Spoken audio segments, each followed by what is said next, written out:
He is about to jet off to India for a string of engagements, including his third meeting with his Indian counterpart, Narendra Modi. He'll attend part of the first day of the fourth cricket test, where he'll be welcomed by a giant billboard. Our chief anchor, Kieran Gilbert, is travelling with the Prime Minister. दोस्तों, भारत ने अभी G20 सम्मेलन का सफलतापूर्वक आयोजन किया है, जिसको देखकर ही दुनिया दंग रह गई। और उसी बीच ऑस्ट्रेलिया के prime minister Antony Albanese Bharat आए हुए हैं। भारत ने उनका ऐसा स्वागत किया जिसको देखकर वे आश्चर्यचकित रह गए। भारत का जो स्वागत करने का, हॉस्पिटैलिटी का जो अंदाज है, वो दुनिया को भा गया है। विदेशी मेहमानों को आपने होली पर थिरकते हुए देखा ही होगा।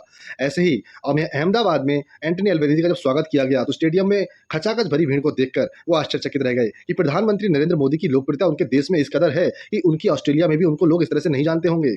जी हाँ दोस्तों, ऑस्ट्रेलिया की मीडिया भारत की दीवानी हो गई है और नरेंद्र मोदी के मान में वो इस तरह से कसीदे पढ़ रही है कि जिसको देखकर पूरी दुनिया जलने लगी है। तो दोस्तों देखिए ये report. He is about to jet off to India for a string of engagements, including his third meeting with his Indian counterpart Narendra Modi. He'll attend part of the first day of the fourth cricket test, where he'll be welcomed by a giant billboard. Our chief anchor, Kieran Gilbert, is travelling with the Prime Minister. Those massive signs, those billboards at the cricket ground in Ahmedabad in Gujarat state have on them 75 years of friendship through cricket. And it's exactly the sort of message the Albanese government wants to hear from India. They're trying to build on those complementary facets between the two nations to strengthen the relationship, which quite frankly to this point in an economic sense has been underdone. And this trade delegation is about trying to fix that. 30-odd major CEOs from companies in Australia travelling with the Prime Minister and two other senior ministers. And there are areas where there can be growth. In January this year, there were 70,000 Indian foreign students in Australia. It's our second largest export to India, higher education. The government thinks we can do more in that space. And Deakin University tonight in Gujarat will be announcing that they've been given approval for the first international university to establish a campus in India. The backdrop to this in a security and strategic sense is China. India's been neutral in its foreign policy for many, many years, but its own tensions with China have led it into the arms of the Quad. Australia, the US and Japan. And Australia wants to double down on that alliance, that relationship, as India can be potentially a democratic counterweight to the rising.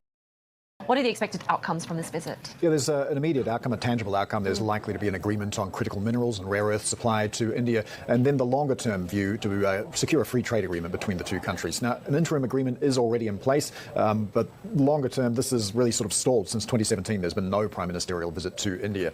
So the last FTA-Australia negotiated took about 10 years, so it takes a long time to get this done.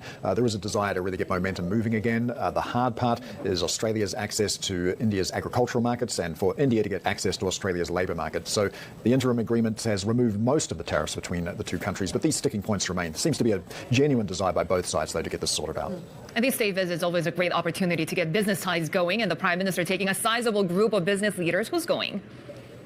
Sizable indeed, yeah, 30% over the next 2 years. But the country's also got this aggressive renewable energy target, and that's where this agreement on critical minerals comes into play. A lot of cultural crossover between the two countries, though. Both democracies, both former British colonies, both share a love of cricket. So it's telling also that Albanese and Modi are going to spend 30 minutes at the first day of the fourth